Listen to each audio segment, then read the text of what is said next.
Hi, I'm Pav. And I'm Neil. And welcome to the Top 10 of Anything podcast. Let's start the countdown. 10, 9, 8, 7, 6, 5, 4, 3, 2, 1. From the Olmecs in Latin America to Mr. Cadbury in the Midlands, chocolate has made the world and lots of wastes go round. Whether it's flaky, chewy, crunchy or crumbly, everyone loves chocolate. Here's our top 10 fact hunter, Neil, with 10 fast facts about chocolate. Hello, Pav. And I do have a top 10, a 10 facts in no particular order. Winston Churchill at one point was in danger of a Nazi assassination by an exploding bar of chocolate. I don't know which the bar was, but there we are. Switzerland is the largest consumer of chocolate in the world. There you go. Milky Way candy bars are not named after the galaxy. The name came from the malted milkshakes whose flavour they originally intended to mimic. And then we've got chocolate creates a greater mental high than sex does. One for the listeners there. White chocolate isn't technically chocolate because it doesn't contain cocoa liquid or solids. The world's largest chocolate bar weighs a hefty 5,792 kilograms and was made by Thornton's in York. Eating dark chocolate daily reduces the risk of heart disease. There you go, bit of education for you in health. Joseph Fry created the first chocolate bar in 1866, the chocolate cream bar. Now, the UK's biggest selling chocolate bar is, I'm going to ask our esteemed host, what do you think it is? UK's. Kit Kat. Dairy milk. Oh, of Dairy course it is. milk. Stupid ass. Snickers is the world's biggest selling chocolate bar with a whopping $3.5 billion worth of sales a year. There you go. Is that it for top 10? Is that your top 10? That is it. Unbelievable. Right. This is our very first episode, as you can probably tell by that slick first 5 minutes. Let's introduce our guest. Ladies and gentlemen, he's a fan. Well, he is a fan, I'm sure, but he's a friend of ours that we've known for so long. Ladies and gentlemen, the one and only Ross Carpenter. Hello, Ross. The crowd go fucking wild. We can swear, by the way, Ross. We can swear. How are you? How you doing? Good, thank you. Not too Good. bad. It's been a Good. heavy day. A Very heavy hot. day. See, talking of that, now looking at you, I can see that you're obviously a fan of chocolate. Oh yeah, I'm very excited. Whereas you look at all three of us, and which one is the biggest fan of chocolate? I'm saying it'd probably be you, Ross, the svelte snake hips that you are. I mean, I enjoy chocolate, but I'm sometimes I think I'm more of a savoury person than a sweet person. Okay. Yeah, Ross? I like a bit of. I think I don't like stuff that's messy to eat. So if chocolate starts melting, I mean, I love a dairy milk bar, but if it starts melting, I'd probably prefer something that's got some other substance to it. So a drifter or something. I do enjoy chocolate out of a fridge. Yes. I think if it's going to be a solid bar, like a dairy milk, having it in the fridge, I think gives it a bit more substance. I think without a doubt. Now, the way I was looking at that, we're going to go through our top 10 chocolate bars. So I'm assuming none of you have got anything that's in a packet. It's like, as in Maltesers or things like that, where it's just a bar-like shape. Let's go for that. Now, for me personally, I like it where you have a different textures and different flavors in one particular bar. That's why things like, although there is a couple of things here that wouldn't go for that. But where do you lot stand in regards to your consistency of a chocolate bar, Ross? Well, there's a couple on my list that have got other consistencies than just the chocolate. So where you've got, Cadbury's do fruit and nut or nut bar, that kind of thing, something that's got a bit of bite to it outside of just eating purely into chocolate. However, I probably do prefer dairy milk still. You can just let it melt on your tongue and suck at it.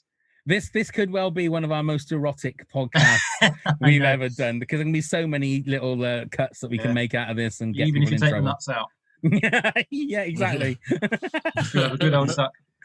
Exactly. I mean, and there's also, it's not just the fact of having your favorite chocolate. You've got, like you say, Cadbury's, Galaxy, Thornton's, all these different kinds of Nestle. chocolate. Nestle.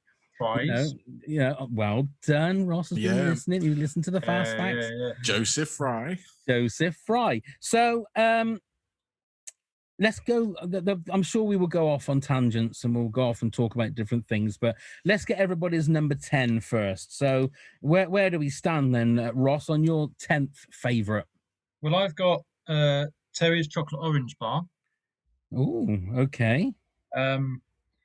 I wasn't sure they were still around, but apparently you can get 3 for £1 in Asda. So that's quite good value. And but they've only got 6 segments now, and I'm not sure how many they had originally, but probably more. It's probably downsized over time.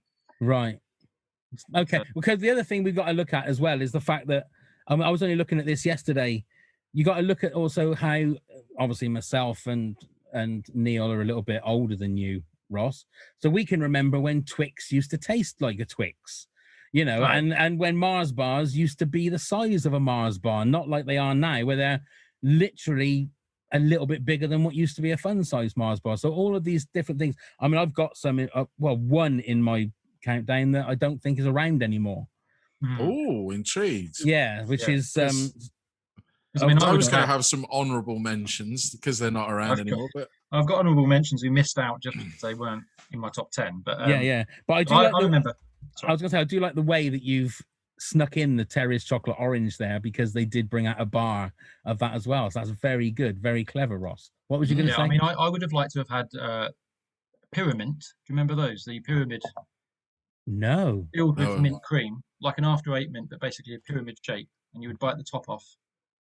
And they were in the sort of 80s, 90s, I think. Wow, I can't remember that. No, I can't remember those. Amazing. Mine was going to be a Texan bar. Well, I used to love a Texan bar. That's preempting a little bit of what I was going to say, but that's the one that I chose. Oh, sorry. You and your big fucking mouth. Just psychic, aren't we? That was my honourable mention because it was always my favourite. But so, what was your number 10 then, Neil? Kinder Bueno. Okay, yeah. I do enjoy one of those, and out of the fridge again. It's got to be in the fridge. It's just nice, creamy, and crunch to it. It's got a little bit of a crunch to it. Yes. It's a nice bar, but it's not my favourite. Obviously, being at number 10. Yeah, well, it's a little bit of a committee decision. Would you class a walnut whip as a chocolate bar? No. See, I wouldn't. But then I was just saying about the pyramid, which is that's what made walnut whip. That's what made me think about it. Yeah. Because I love walnut whips. I don't like the walnut, as we will get into a little bit later on. Nuts and chocolate should not go together. I like the whip. Yeah, the whip bit. But would you class that as a triangular shaped bar? I wouldn't. No. That's okay. And nor would I have included the pyramid, which did lead me onto a question as to whether a cabbage cream egg counted. Well, that's my whole big thing point. It's that the Cadbury's cream egg. Would you class it as a bar? What would you class it as if it? Well, you emphasised at the beginning, Pav, it must be a bar, right? And so an egg isn't a bar, is it? That brings me on to my top 10. Then my number 10, a curly whirly. Well, it's still a bar, isn't it? About those. Now, and again, straight from the fridge, so it's brittle when you eat it and it cracks. And welcome by Slimming World or one of those, isn't it? It's only so many points on Weight Watchers or Slimming World. Is it really? Yeah. Well, it's all the holes in it, isn't it? Yeah, you're eating it. But it's a great choice. With the holes, it means you can eat twice as much. Yeah, you see, because it's got less. Yeah, that's okay then. So I'm allowed my curly whirly then. So that's good. Oh, for sure. That's good. Okay then. Right, let's go for number 9 then. Ross, what you got for number 9? So this one was back when I was at school. I used to be a bit of a loser. I know, you can't believe it. How could that be? Yeah. And I used to go to the refectory and I'd get on my knees and look under the vending machines for coins that people dropped. And I'd spend a few minutes there and I'd pull quid out, 120, whatever. And I used to buy a Yorkie fruit and nut with it, the purple one. Right, okay. I used to love those. And they had the favourite sexist adverts as well, not for girls, which were I will in 2011. I will pick you up on it. It wasn't a fruit and nut, it was a fruit and biscuit. Oh. Yeah. The purple one, though. Yeah, Whichever the purple one. Fruit that's and what biscuit. it was, a fruit and biscuit, because It was a that's biscuit. You're right. You're right. Raisin and that's biscuit. like raisin and Oh biscuit. gosh, Yeah, I got it wrong. Both counts. And Is I it even have- called Yorkie? Oh yeah, it certainly is. I have to say. So, what kind of school was it you went to? It had a refectory. What's a refectory. Oh no, it was a proper scummy. All the council kids went there. Ah, right. I was just worried because as soon as you said you got on your knees, I thought, oh my god, what was he get? No, it wasn't. It wasn't a public school. Right. I mean, it was a public school, and anyone from the general public could go there, but not a public school in the traditional sense of one. And in what kind of a school is it where people were dropping £1.20 underneath it? Oh, they were dropping 5 pences. I just right. spent ages You just getting all the dust on my sleeve, getting kicked as people went by. A loser, they'd say. And you can just imagine that the person stood behind you in the category is fucking Ross again with his 5p's, putting in £1.20's worth of 5p's into the machine. Yeah. They were pulling on my ankle swingers as well and my broken trousers. And then you get in your chocolate bar and being so upset that it wasn't fruit and nut, it was fruit and biscuit. I've been going around calling it a Yorkshire bar. Yes. Go on then, Neil. What's your number 9? A good old whisper. Okay. What's not to love? Those bubbly, airy bits inside. Yeah. Good Yeah. idea. And that's a different kind of, like, we got dairy milk. Obviously, is just a same all the way through. It's a solid thing, isn't it? Whereas a whisper's, it's light. It's full chocolate, but it's light when you eat it. Do you know what I mean? It is. And I will say as well that I do feel that we will have quite a few duplicates in this top 10, because obviously suggesting you've got whisper somewhere. Exactly. And raisin and biscuit Yorkie and Texan bar that has already been asked. So so my number 9 was Texan bar, because I can remember those. Now again, when you look back at things that in your childhood, you look back obviously with rose tinted spectacles, and I can remember like a massive slab of chocolate and nougat, or whatever it was, wasn't caramel, wasn't it? It was very toffee-ish. But it was, and even the advert, when they took a bite of it, I think it's sort of like you get with mozzarella cheese, it had that little sort of a long stringy bit always came out, yeah. But the Texan bar, up there with Gold Dust. Do you remember Gold Dust? Oh yes, very much, yeah. And coconut chewing tobacco, I can remember as well. Yeah, remember that? Ross's face. Yeah. But the Texan bar was always, the advert was the guy who had been caught, probably wouldn't be allowed now. It was Cowboys and Indians time, wasn't it? And he was tied to the cactus to be killed or whatever. And then he'd have his Texan bar and rip the cactus off and walk off into the sunset. That's right, yeah. Yeah, chewing tobacco, Ross, basically. You got a little pouch and it was shredded coconut with like chocolate powder, like cocoa powder. And it is... Is this when you lived in Arizona? This is when I lived in Arizona. Oh no, this is a thing, because I remember it well. And there is a shop. There's a shop where we live that still sells it. Oh, really? You can still get some, and it is like just a mouthful of the past. Wow. Take that how you want it. Right then. So number 8. I'll go first with number 8. Raisin and biscuit Yorkie. Oh yeah. Yeah, I must. It's a lovely one. Because the Yorkie, what is that? Nestle Yorkie? Yes, I think it is. Yeah. Yeah, but that again has to be out of the fridge. I don't. You can't have that soft. Although when you eat it, I like to, like Ross said earlier on, let it just trickle on the tongue and let it melt, and have a cup of tea with it or something to help. There are certain bars I don't think should go in the fridge. A Toblerone's not great. That's dangerous. Yeah, but that's dangerous to eat. That's one of those dangerous to eat foods anyway. Yeah, that's the pineapple of the chocolate world, isn't it? It makes you bleed. It does. Yeah, there is no way you can eat a Toblerone like sexy. You're just going to do damage to yourself and other people. Did you see how they changed the Toblerone though? No. So previously it was triangle. The bottom point of the triangle joined the next bottom point, and so on and so on. And then now they've put like a gap, a line. So it's triangle, line, triangle, line, triangle, line. Weight Watchers love it because there's less chocolate. But yeah, it's a change they've made recently that didn't go down too well, I think. Yeah, I'm with them on that then. So so I mean that's a good time to sort of mention it. What do you think about all the changes, like especially in things like the size of chocolate these days? I know it's probably done health wise, and I can remember, or is it, have they changed in size? Because I can remember. But again, is that looking through rose-tinted spectacles when you were little? And was it because you were smaller that things like Twixes and Mars Filled bars, your hands better. yeah, and felt like you got more chocolate in there? Whereas now it just looks tiny. I don't know.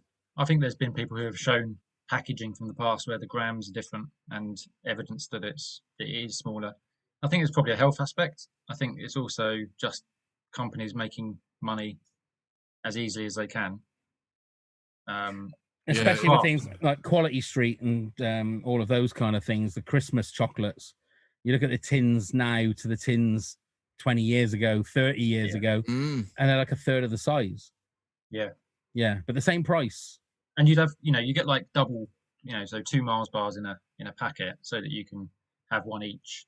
But of course, that's just saving on chocolate because they could just make one long bar like they previously did. Yeah, and have more chocolate in the middle. But I think it's also, I think it's just a sign of, you used to have a cereal would have a packet of a toy in the packet, wouldn't it? Inside, as you pour it out into your bowl, you'd have something. Yeah. And I think it's just too expensive to give kids a lot of fun. So.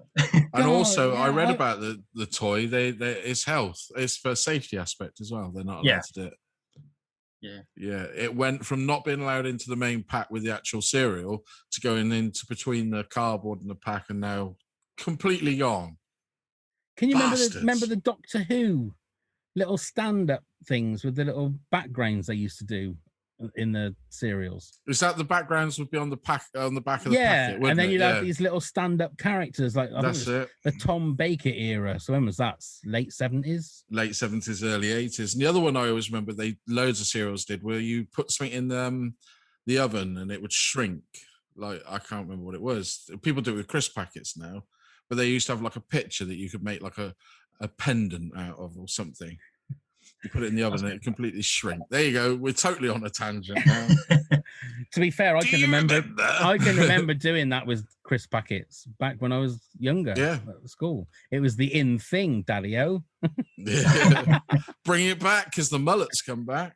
Oh yeah, that's great. Yeah, thanks, Neil. Yeah, we'll try that, shall we? We'll try a mullet, shall we? Look like I said no, the crisp packet thing. I said the mullet's back from the 80s. Let's try the crisp packet thing. Oh, I see what you mean. Right. Okay. All right. Right then. So, Ross, what's your number 8? Mine was Whisper Gold. Ooh. Yeah. Liquid caramel. Just more runny on the tongue, really, I guess, than a standard Whisper. Although I love Whisper, but I think, and I love the snap from a cold one, but it melts very quickly on the tongue as well. So, add a bit of caramel to it. Just enhances it a little further. Everyone's winning. Okay, Neil, what's your number 8? Oh, I don't know whether I'll be popular here. Bounty. I love a Bounty. I've got to go, mate. Sorry. Yeah. No, I do. I enjoy a Bounty. What's your reaction to that for them, Ross? Or what is that? Is that proper English? What's your reaction to that for, Ross? Yeah. Anyway. Actually, no, I do like Bounty myself. I just know it's a generally unpopular one, isn't it? It is, apparently. I do like a Bounty. I never really choose to go for them because I'd go for a Snickers or something more likely in a garage or whatever. But yeah, I don't dislike them. Well, I'm very surprised with you there, Neil. Really? Well, because again, a Bounty is one of those perfect ones in regards to, I think one of the reasons you choose chocolate is also how you eat it as well. Now, do you any of you have specific ways of eating, say, a Bounty, or do you just bite it as normal? Bite it as normal, a Bounty for me, because I'm not adverse to a milk chocolate or a dark chocolate Bounty. They're both. So you wouldn't just nibble the chocolate off until you are left with the coconut? Oh no, the joy is having the chocolate mixed with the coconut. To me, that's what makes it tasty. I don't know that it's possible. It might be, but I know there are bars that lend itself very well to them. So Penguin, a Kit Kat, we would at school nibble along the chocolate and leave the wafer center. Let me just tell you, Ross, out of vast experience and quality testing, it is possible. Let me just even with the little mini Bounties that you get in celebrations, it is possible. A little bit more trickier, but it is possible. I will do a video for you just to show you exactly how possible it is. Okay, right. Number 7. I'll give my number 7 because somebody, Neil, has already said it. But Whisper. I've gone for a Whisper for number 7. And what's your reason for liking a Whisper, pal? I like Whisper because it is something a little bit different from a normal straight through chocolate bar. That lightness is really nice, which does sort of bubble on the tongue. And I think the experience of eating a Whisper is a lot nicer than, say, a dairy milk, which can be a little bit boring because it is the same bite after bite. Well, a Whisper is, but it's got that little bit different, and it's a nicer texture of chocolate. Yeah, I think so. That's all right. Well, Ross agrees, so that is classed as law. No, Ross, what's your number 7? Right, so mine is the original Milky Way, not the horrible one with the white filling, but the one that had the brown filling. The one that was the focus of the advert with the red car and the blue car having a race. Oh, yes. And then they ruined it by just selling the white one only, and I used to hate them in my lunchbox. But then Flight came in, which I don't know if you remember Flight. It was two small bars in a packet, FLYTE, and that was exactly the same as the original Milky Ways. Oh, yeah, I do remember. Yeah. I was in, heaven for the 10 minutes each time I would buy one, probably twice in a year, but heaven for those 10 minutes. Or depending how much money you could scrounge from underneath your food machine. Yeah. So the original Milky Way. Okay, that's a good Lovely. one. Neil? The Aero Mint.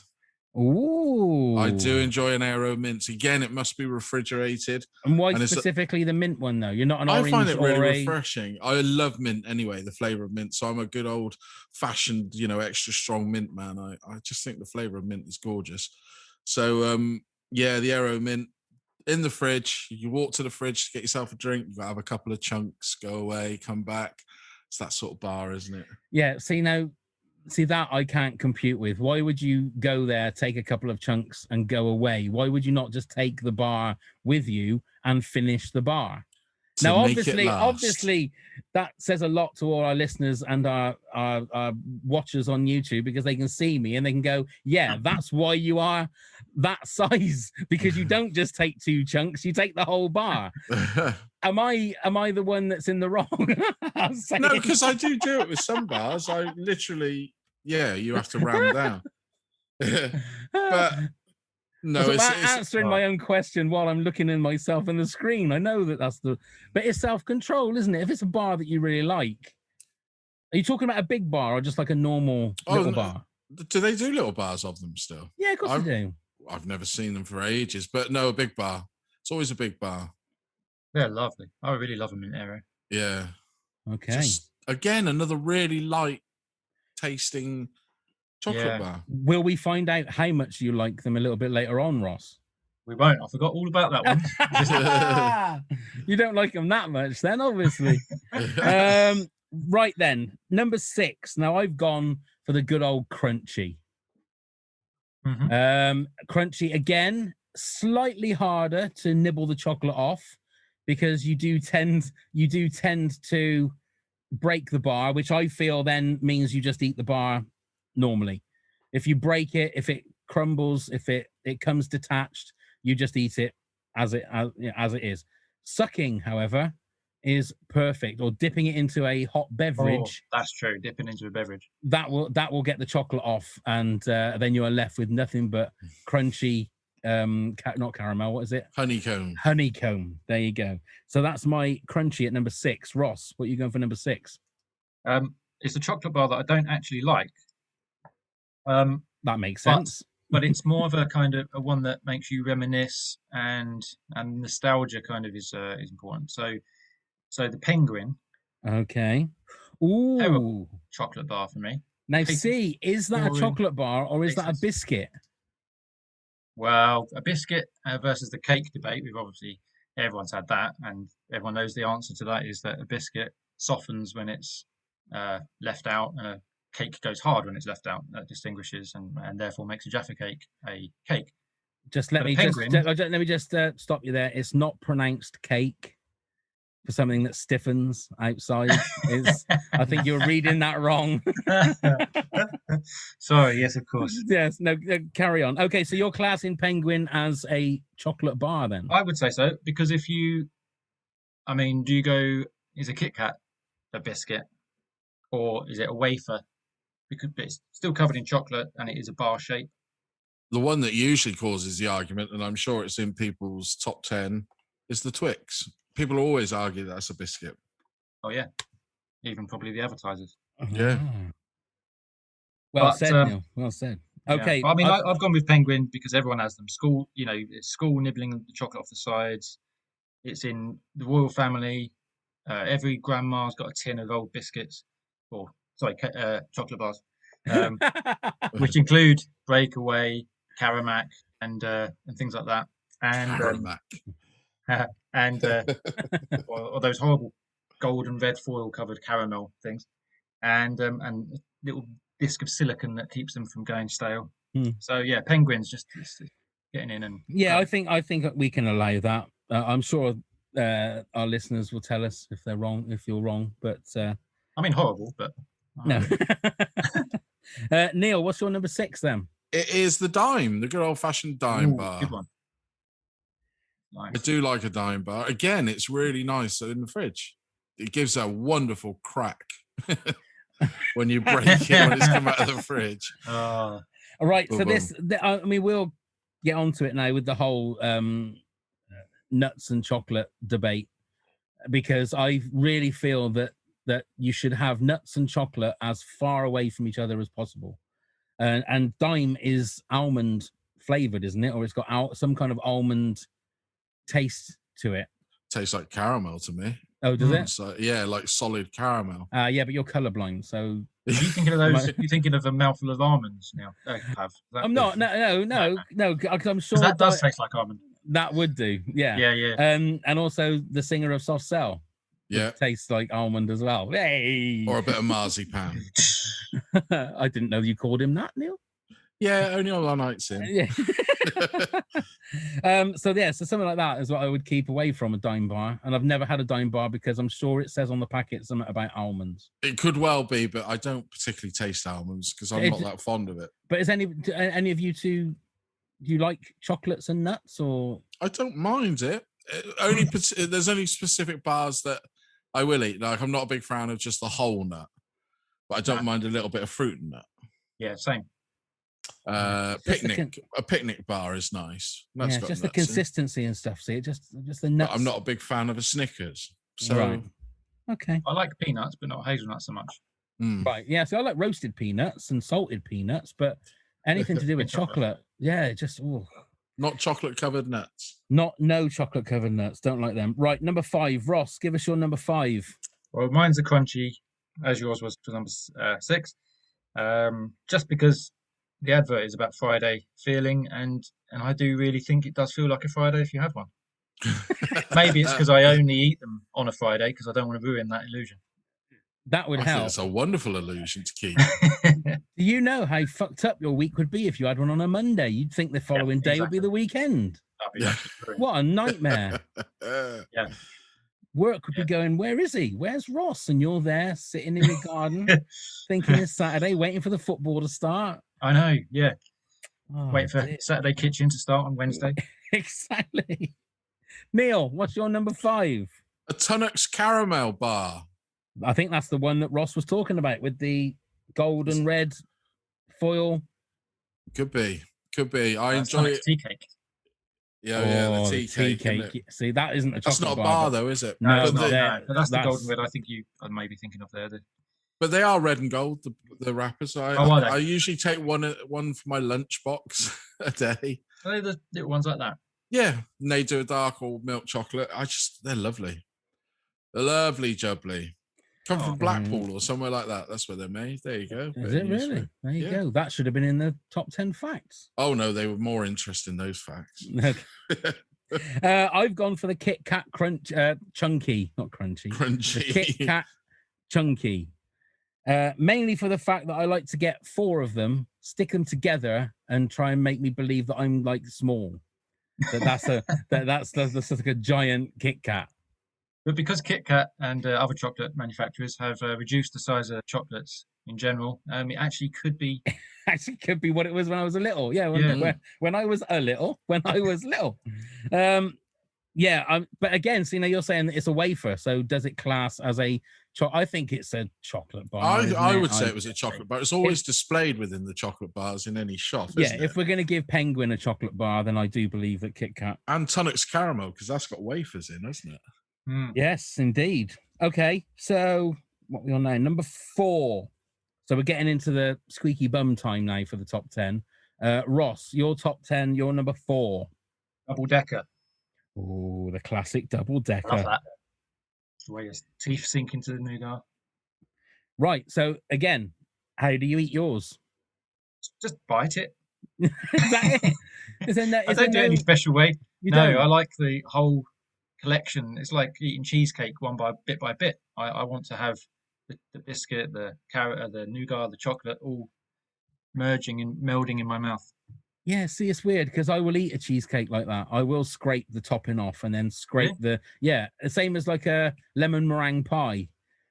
You'll eat the what's the top bit? On that one. The meringue. The meringue. Then you got the tangy lemon bit, and then you got the biscuit base. Ooh. Yeah, I agree with the meringue.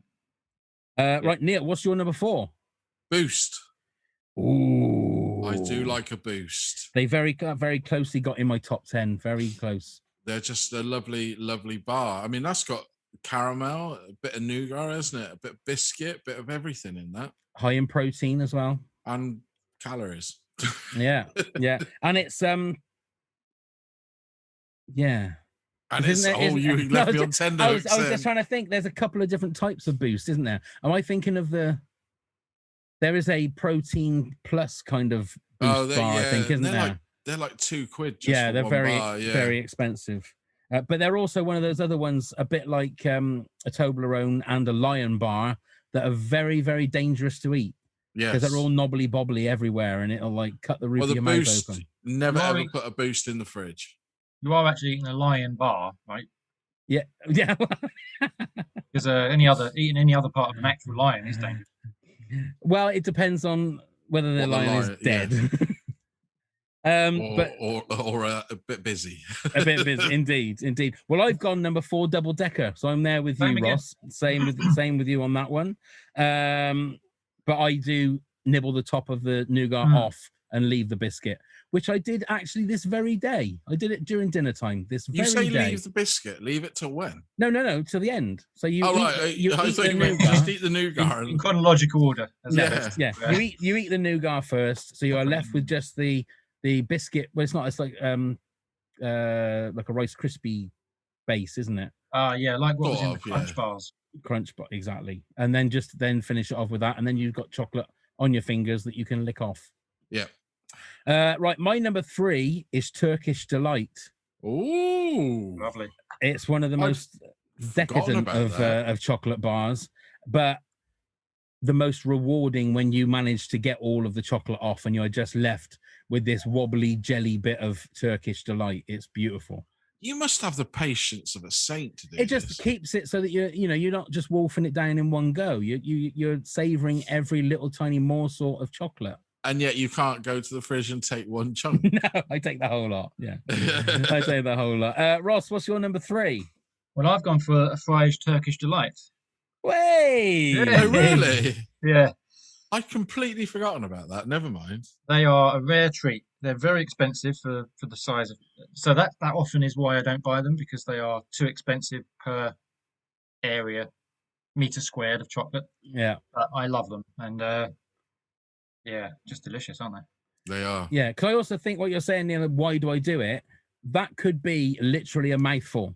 If you wanted to, you could shove that all in your mouth and it'd be gone. What, a Turkish Delight? A Turkish Delight. It could you could literally just take one chomp and it's gone. So picking the chocolate off does give you a little bit more of a an experience with the Turkish Delight. Absolutely, yeah. No. So Neil, what's your number 3 then? Yorkie, raisin and biscuit. Oh my goodness! That's right up there with the top dog for me. That's a great chocolate bar. Is that the only one at the moment that all 3 of us have chosen? I think it is. Did we not all choose a Whisper of some variety? Yeah, but some not, variety. but Yeah. we had a Whisper Gold, but not exactly Yeah. the same bar. So, okay, a raisin and biscuit Yorkie. All right, then number 2, Ross. What's your number 2? Well, I've gone for a Kit Kat Chunky peanut butter. Ooh, Wow. always makes me thirsty, that one. I can't eat many of them. 3 or 4 in succession is sufficient. Yeah. But I like I don't know, I like the softness. A lot of the chocolates I've gone for, Double Decker, Turkish Delight, the Whisper Gold. There's a soft element to it. I like the soft centers in Quality Street and particularly the orange cream flavored ones, coffee cream, that kind of thing. So yeah, it's that biting in, and it's very little resistance until you hit the middle of the bar. So, explain to me what peanut butter tastes like. Because I've stayed away from it because of the peanut bit in it. Because I think it's going to taste of nuts. I mean, it's very difficult. I mean, it's a hard one to describe. Explain to me how celeriac tastes. I don't know what you Explain to me what celeriac is, and I'll explain to you how it tastes. But to be fair, don't come at me with all your hipster fruit and veg, whatever it is. I'll be there with you, Pav. You do get a hint of peanuts in there, but it's sweet. I don't know. It is more like a butter, I suppose. Like peanut butter doesn't have any butter in it, does it? It's just peanuts and oil. Yeah. And actually, it's the peanuts being blended with its own oil it produces that makes it peanut butter and then a bit of salt. But yeah, I think there's more of a buttery creaminess to the peanut butter, more praline-esque. I'm surprised, Pav. I thought that'd been right up your alley. No, I've never really liked the look of it. Yeah, I've never really liked that. I've never really liked the look of it. I've never really wanted to. It just looks gammy and sticky and horrible and lumpy. Your challenge now, Pav, is to try some and report back what you thought. Maybe don't go for chunky, go for smooth. I'd rather try celeriac, whatever that is. Oh, I don't know whether you would. Why? What's celeriac? What is celeriac? It's a veg. Oh, right. Okay. Yeah, I think you prefer the peanut butter myself. Okay. All right then. Neil, what's your number 2? Twix. Good old-fashioned Twix. I love a Twix. Same reason as Ross said. There's something wondrous about putting your teeth through that soft chocolate bar into a crunch. It's making me hungry now. Well, that is my number 2 as well, a Twix. Is it? But for the opposite reason, for the fact that you don't have to just nibble off the toffee bit, but then you can nibble around the biscuit base, and if you're really clever, nibble the chocolate off the base of the biscuit as well, and just be left with a tiny sliver of biscuit that you can just go and eat. Oh, isn't the biscuit bit in the Twix looks a bit like a piece of Meccano with just holes? Yes, yes, absolutely. I remember eating those ones out as a kid. Oh, eating those ones. That's oh, lordy. Right.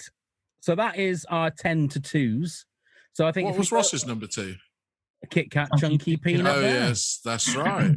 So Neil, go through your countdown from 10 to 2, please. Here we go. So at 10, I had a Kinder Bueno. At 9, a Whisper. At number 8, a Bounty. 7, Aero Mint. 6, Dime. 5, a Tunnocks caramel bar. 4, a Boost. 3, the Yorkie raisin and biscuit. And at number 2, the good old Twix. Wonderful. Ross, give us your countdown. Thank you very much. 10, Terry's chocolate orange bar. 9, the Yorkie fruit and biscuit. 8 was a Whisper Gold. 7, the original Milky Way / Flight. 6, the disgusting penguin. 5, crunchy. 4, double decker. 3, Fry's Turkish Delight, and 2, Kit Kat Chunky peanut butter. Lovely. And here's my countdown. Number 10, Curly Whirly. Number 9, the good old Texan bar, R.I.P. Number 8, the raisin and biscuit Yorkie. Number 7, the Whisper. Number 6, the Crunchy. Number 5, the Kit Kat Chunky. 4, double decker. 3, Turkish Delight, Fry's Turkish Delight, I should say. And number 2, Twix. So here we go with our number 1 chocolate bars. Let's start with you, Ross. Well, my number 1. Hang on. We should try and guess what your number 1 is going to be. Go on. Go on then. I reckon I reckon it's going to be a Twix. So, Neil, what do you think? Yeah, that's exactly what I was going to say. But I'll throw caution to the wind and say a Twix. No, I really don't know. It's what I thought he was going to do. Okay, go on then, Ross.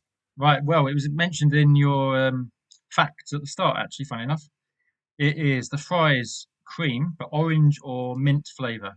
Orange cream or mint cream. Either one of those. Cream bar, the original chocolate bar, the OG. Yeah. Well done. Okay, Yeah, I've that's had a one good of one. those for years. I've just put nice chocolate. So that's fine. Well, if they haven't perfected it by now, what the hell have they been doing? Yeah. And that should be the advertising. Ross there just going nice chocolate with fingers, thumbs aloft. Right then. So Ross and I need to try and guess what we think Neil's is going to be. So I'm going to go with a crunchy. I think Neil's is going to be crunchy. I'm going to go for flake. Ooh, good one. Ooh, both wrong. It's a double decker. Oh, It's my favorite Now number chocolate four. bar. Yeah. It's my favorite chocolate bar. I will always have a little stash of those in the house. Lovely. Well, that's definitely the favorite out of all of us then, because Ross and I both had that at number 4 and Neil had that one at number 1. So, okay. And it's left with my number 1 then. I reckon an old-fashioned good old Mars. I will go for Cadbury's caramel because you love a sexy rabbit in an ad. It's funny you should say that because I was going to mention the sexy rabbit in the ad, but that's not right. I'm actually controversially at number 1 for me as a Bounty. Ah! Really? Number 1 for me. And it can be, again, either red or blue. I don't care. They are great chocolate bars. Absolutely low. I could just keep eating them. They are just gorgeous. The picture behind you, Ross, with all those Bounties just by your... Yeah. Look at that. Look how gorgeous that looks. Unbelievable. And they come in trios as well now. You can get 3 instead of 2. Yeah. Oh, it's just fantastic. It is just fantastic. Yeah, I was going to say, in regards to what do you think is the most sexy of chocolate bars? Forgetting the caramel rabbit, who was a very sexy rabbit. What about the must admit. flake? Remember the adverts for flake? Yeah, they were. They were near on pornographic, weren't they, when they were gobbling off that bar in the bar? Is that the crumbliest, flakiest chocolate? Tastes like chocolate never tasted before. They were always in the bath or just about to, I don't know, get anal or something. Yeah, and a tiny little bit would like rest on their lip, wouldn't it? And then like just as the shot cuts, that's the nipple comes in and sweeps it off. Or a cock. I was thinking more of a cock. A cock with a little bit of the flake on the end. Yeah. Highbrow podcast. Yes. Or in my case, it would look like a flake. Just a little short, stubby bit. A little 99 one.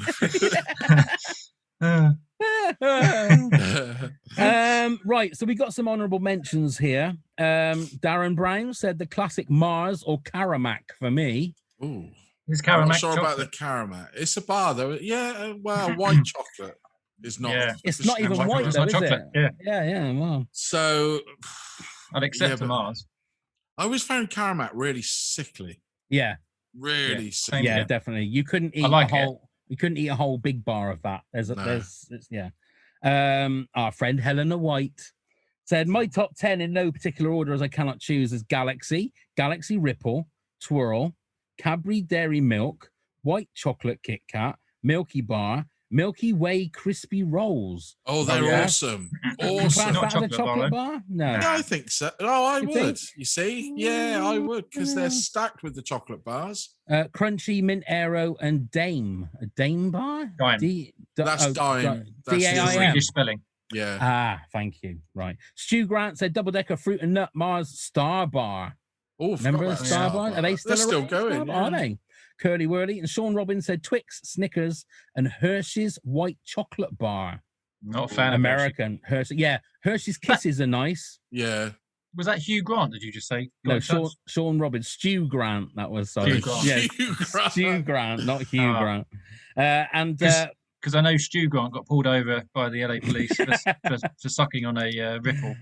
It was something like that. I think it was something like that. Yeah. Wasn't it a chocolate bar called Divine? It was something like that. And it was moving on. Paula Neat said my top 10 chocolate bars in no particular order: Fuse, Old Jamaican, Ooh, rum and raisin. Rum and yeah. raisin. Tony's Chocolonely. Oh, Tony's is like a new brand of high-end chocolate. Oh, right. So okay. for a bar, roughly, I don't know, 3 or 4 inches long, it's about £4. Okay. Ripple Whisper, Starbar, Toffee Crisp was one we never got. Twirl Boost and Trio. Yes. And the one thing I noticed that nobody put a Mars bar on there, which I was very surprised. I find them quite dull. They're just generic. I'll eat one and it's all right, but I'm never like, ooh, I want another one. But if I was starving enough, I'd eat all potato. So exactly, exactly. But they're okay. They've got kind of a weird tang to the. There's something about them I find raw potato, just slightly off on the taste. The raw potato, or the trio. Trio or Mars. Mars. I was reading Trio. At _strange _ said Aspira. They've gone now. They used to be like a twirl with sealed in chocolate. So she used to stick it in a cup of tea and use it as a straw. Okay. So there you go. I've heard people do that with penguins. Yeah, you could do that with penguins. Yeah. And also, would like to mention Paula Neat is our first Patreon subscriber, which God bless you, Paula. So here's your shout out. We love you. We really do. Because to be honest, we had only just set up the podcast and she came and was our first subscriber on Patreon. So Paula, thank you so much. Thank you very much. Really appreciate your support. And Neil will give you all the details in a minute for you if you want to come and join as well. It was her birthday a week ago, I think. I think it was, as we're recording this, obviously. Of course, yeah. Yeah. When you're listening to this, and 3 years next time, week and the week after, the week after. Exactly. She's going to get so many cards. Yeah. Well, Ross, thank you very much for joining us for our very first episode. I'm delighted to have been your first guest. Thank you very much. And I'm glad to see that, with a fine figure of a man that you are, that you eat all of this chocolate. It's loads. There are thought that there's hope for everybody. My size. There's just hope. Yep. One quick question to you, Ross. Is chocolate your sort of fast food to go, if you know what I mean? Is that, if you were to stop in a shop for a quick snack, would it be a chocolate bar or would it be crisps? Oh, most likely a chocolate bar. If I'm passing a petrol station, it would be a chocolate bar or a packet of something, possibly, chocolate Maltesers or Revels or something like that. Yeah. But I will get crisps if I'm getting a meal deal. For example. I won't go for chocolate in a meal deal. Don't know why. No. Maybe I'll go for crisps is a sandwich, isn't it? Yeah, that's true. I do like checking things for calories. So when I have a meal deal, I'll pick up the sandwiches and choose the one that's got the most calories, and I'll choose the packet of crisps that's got the most calories or has the most volume to the packet. Because I like to feel I'm getting the most value for my money. Oh, right. Okay. I'm glad you're able to do that, Ross, whereas I would just put on about 6 stone. Well, I just like the fact, I thought he was going to say that he would choose a sandwich with the least amount of calories. That's why he is the shape he is. That's never mind. But thank you, Ross. Honestly, it's always great to have you as a guest on whatever it is we're jabbering on about. And this time it was chocolate bars, which is great. It was very kind. So, Neil, do you want to tell everybody how they can get in touch with us and all of the rest of the stuff? Absolutely. So you can find us all on the social media sites at toptenpods. That's TOPTEN pods. Or you can email us at toptenpods@hotmail.com. That's all one word, toptenpods. Come and help us support the podcast at patreon.com/top10pods, where you can get rewards such as our episodes super early, bonus episodes, behind the scenes videos, and even a chance to be a guest on your own podcast. And also, please check out all of our links via the link tree. You can find the link in the show notes. And do please come and subscribe and leave us a rating review on Apple Podcasts, or subscribe and follow on Spotify, Stitcher, or wherever you get your podcasts from. Wow, that was done like it was written down for you. Well done, young man. Thank you very much. Thank you very much. Thank you. Okay, so that's it. Episode 1 in the bag. It's done. Thank you very much, Ross. Thanks for having me. Thank you very much, Neil. Thank you very much. Thank you very much, everyone. Let's start the countdown. 10, 9.